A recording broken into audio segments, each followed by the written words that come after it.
the bike states that you got a book as well, Demoras. Yes. I mean, I haven't seen it. Can you tell me something about it? It'll be off the press in 2 weeks in the United States.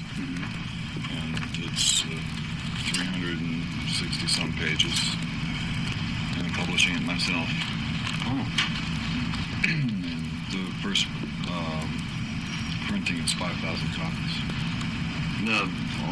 Can you tell me something about it? What is it about? I mean, you cannot judge by the album, obviously. I mean, the story has to be more cohesive, if I may say. There is, the book is written, it's a book for people who hate to read, and it's written in the style of a screenplay. So that each situation is described in terms of what a camera would see, what the physical action is, what the people say, and what they do. And so it takes you very quickly through complicated situations where if we'd written it as a normal book, it would be like that. And it's a fiction book, and it's weird. Has it got anything to do with the album? I mean, can the album be used as a soundtrack to it? Or? Well, the way it works is the book, you know what the unified field theory is, you know?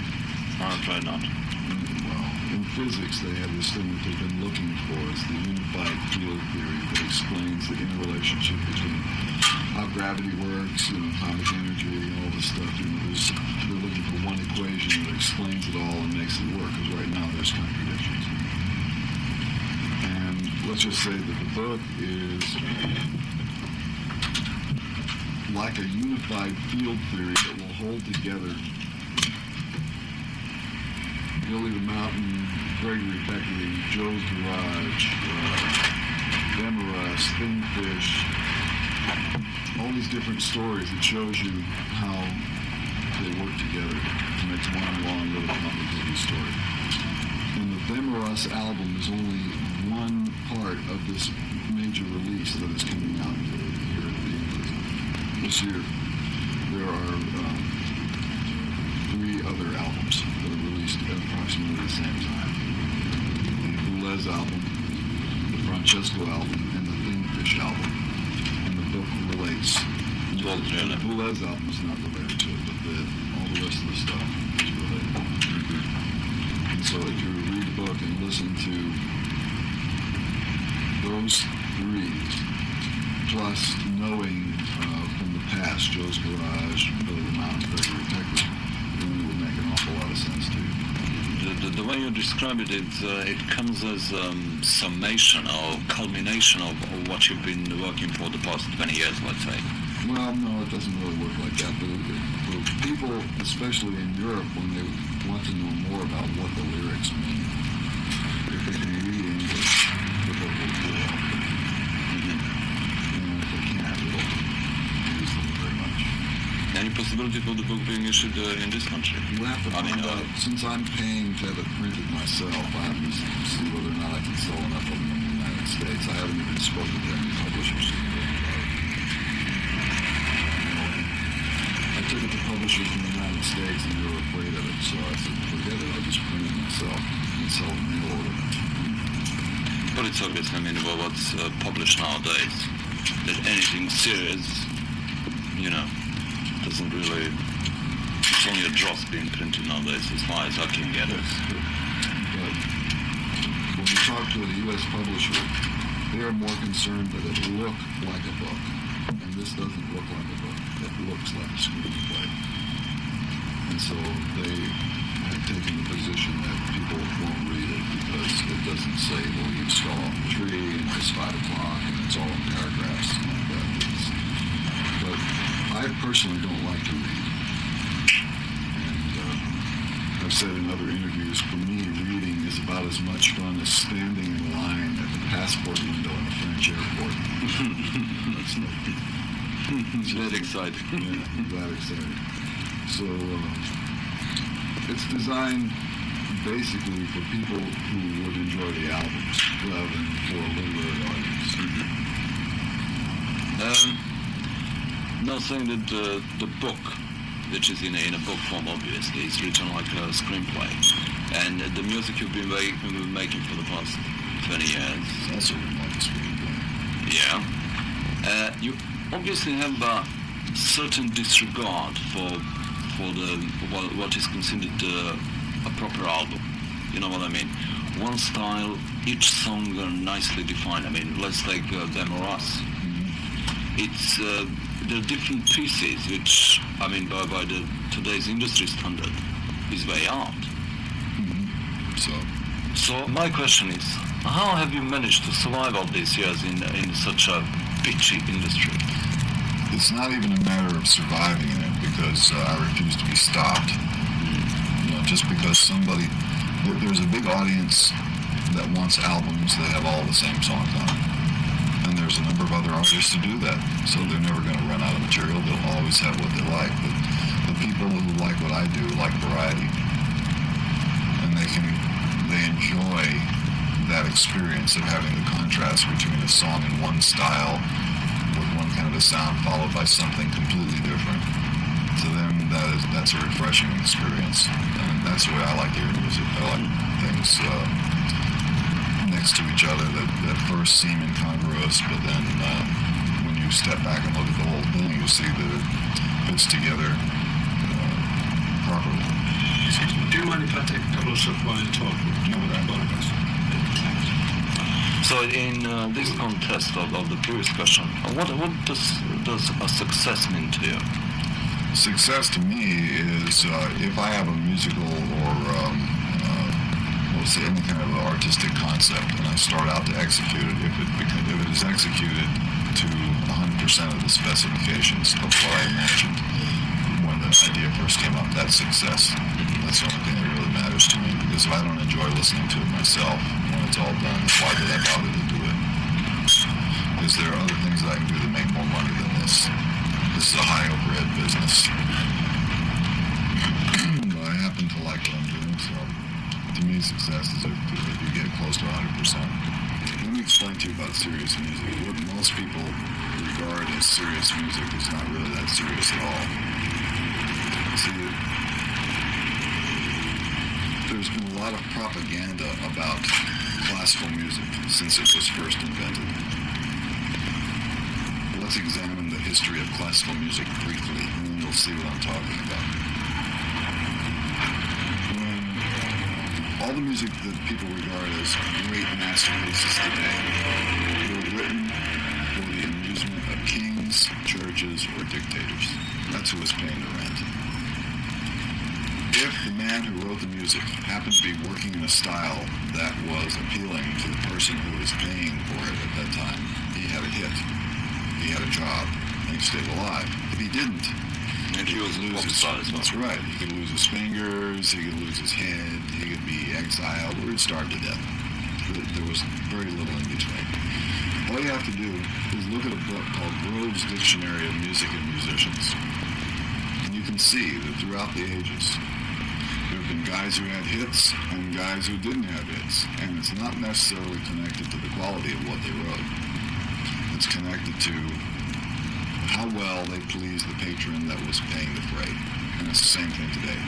So all the norms, the acceptable norms of classical music are really the taste norms of the church, the king, or the dictator that has been paying for it down through the ages.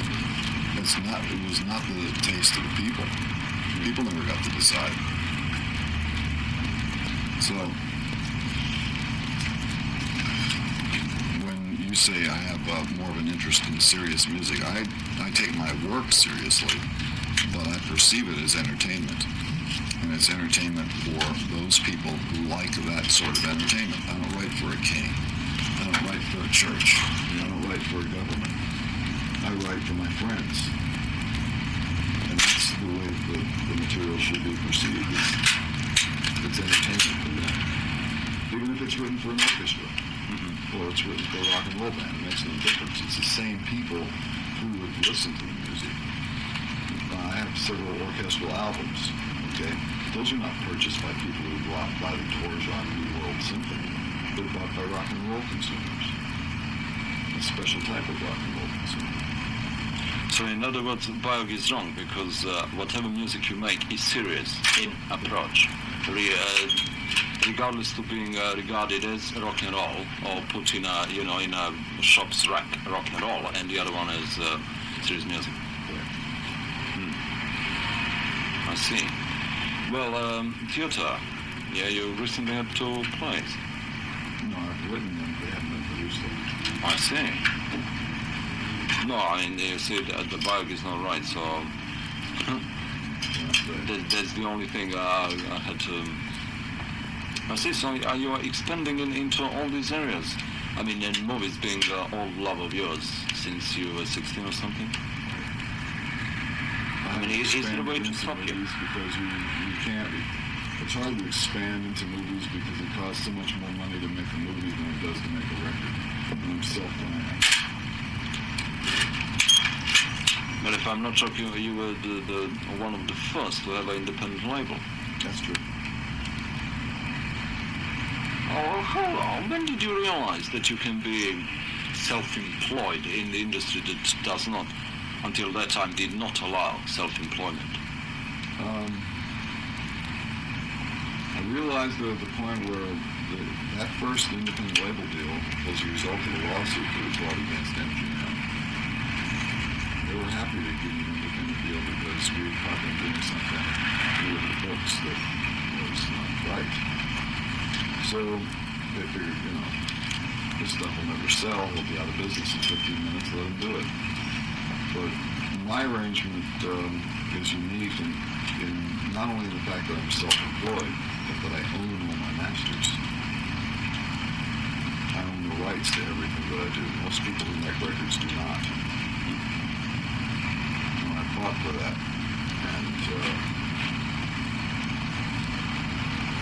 I think that it was worth fighting for. And when did you get your first guitar? First guitar that I played on was my father's guitar. So what was actually the first guitar you owned? Was it after the movie, the Run Home Slow? No, the first one that I owned, yes. Because prior to that time I rented the guitar. I rented a Telecaster from a music store in Ontario, California. But the first one that I was able to buy was the one on the Run Home Slow. It was a DS5 Gibson Switchmaster. And what is the one you use now? It's a customized Stratocaster. The one thing on this guitar that is Fender is the body. Everything else on it is custom. It's a custom neck, it has custom electronics, custom pickups. Do you use it? Lloyd Rose tremolo. Do you use it in the studio as well as on the stage? I just started using this particular guitar in July. And usually when I go on tour, I take a number of guitars and change them during the show. I've always, like the 82 tour, I changed a lot. In this tour, I haven't just play this one guitar. Right, and the other part of the same article has got to be your thoughts on some of your contemporaries and your people, if you don't mind. People like Chuck Berry. Chuck Berry? Well, I used to like Chuck Berry when I was in high school. Songs like Havana Moon and Wee Wee Hours, which were the flip sides of the hits that he had, the more bluesy things. And his main innovation, besides the duck walk choreography, was the multiple string guitar solos. The lines were harmonizing because you were playing on two strings at once. There was another guitar player that used to do that named Jimmy Nolan. I have a lot of respect for. B.B. King? I like B.B. I've seen him on television before I went on this tour. He was still good. Oh yeah, I've seen it recently and I thought he was amazing. Keith Richards? I don't know anything about Keith Richards. Jimi Hendrix? I knew Jimmy, and I think that the best thing you can say about Jimmy is there is a person who had a change his drugs. John McLaughlin? I met John. I think he's a great guitar player. And I think that he's probably done a lot to educate American audiences to some aspects of Eastern music that they wouldn't come into contact with. did a tour with Zappa, the old Mahavishnu, did 11 concerts with them. Lowell George. Now there's another guy who shouldn't have used drugs. Eric Clapton. I know Eric, I haven't seen him in years and years. There's another guy who shouldn't have used drugs. Jeff Beck. One of my favorite guitar players on the planet. I think he's from a melodic standpoint, just in terms of the conception of what he plays. He's fabulous. I like that. Rory Gallagher. We worked 2 jobs with Rory Gallagher on this tour, and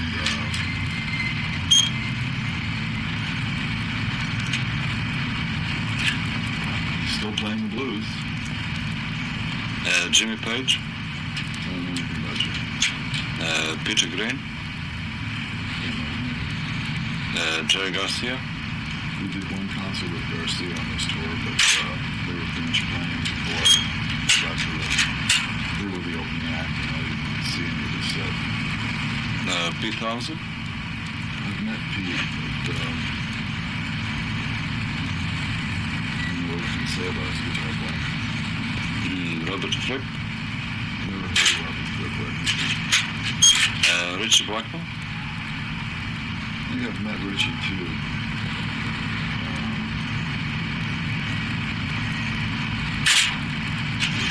I'm not really familiar with the work of these people, because you have to understand I'm not a pop consumer. I listen to a lot of No, well, I was going to ask you at the end of it. I mean, do you actually listen to the records at all? Well, what I do is I take cassettes with me on the road, because sometimes you sit in the hotel room and just want to listen to something. Or the airport or something, yeah.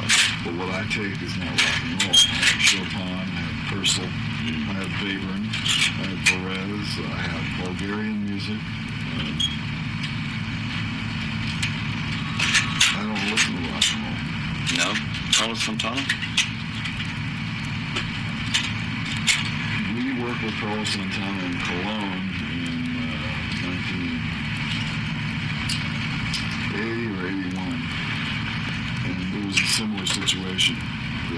We did 2 shows at the Sport Palace in Cologne. They opened the first show, we closed it. We opened the second show, and they closed it. So I never heard them play. So, as you said, you don't listen to the popular music, and at least don't expect that you know Eddie Van Halen. I do know Eddie comes over to the house because he hangs out with my son. Oh, I see. But do you know him as a guitar Oh player? yeah, he and my son play together. And it's fabulous. Presume you don't know The Edge from your tour. The Edge. Stuart Adamson from Big Country. What would be your thoughts on the original guitar player of the Mothers? I.e. yourself? Well, there's one other guy whose work I know that should be included in that list who I respect, and that's Alan Goldsworth. He's also one of the No, I was going to ask you who was your favorite guitar player. Well, my original favorite guitar player was Johnny Guitar Watson. Not from a technical standpoint, but from listening to what his notes meant in the context in which they were playing. And also Guitar Slim, who's the first guitar player that I ever heard that had distortion, even during the 50s. In a strange way, I think I probably derived more of my style from his approach to the guitar, from the solos that I heard then.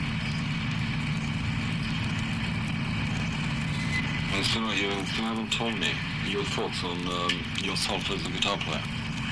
Well, I do something really different on the guitar. I don't so much play the guitar as make up stuff. I'm dealing with the notes that I play during a solo. I can see it as a composition that's happening instantly at the time, but it's, you have 2 minutes to fill up or 9 minutes to fill up or whatever it is. You have a piece of time which is anywhere from 2 to 9 minutes long, and you're going to decorate it with notes. You're going to make a composition in there. The quality of that composition is determined by what you're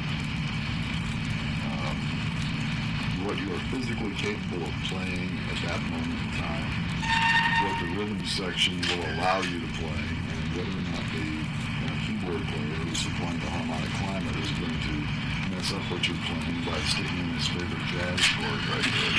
These are all the dangers that a person faces when improvising a guitar solo. There's some guitar players who will practice their solos and it will always be perfect and will be the same every night. I don't do that. When it's time to play, I don't know what I'm going to play until I start doing it. And then an idea will pop up and I'll just develop it in the same way that I would develop an idea on a piece of paper, except that I don't have to wait to hear it. I get to hear it as it's coming out.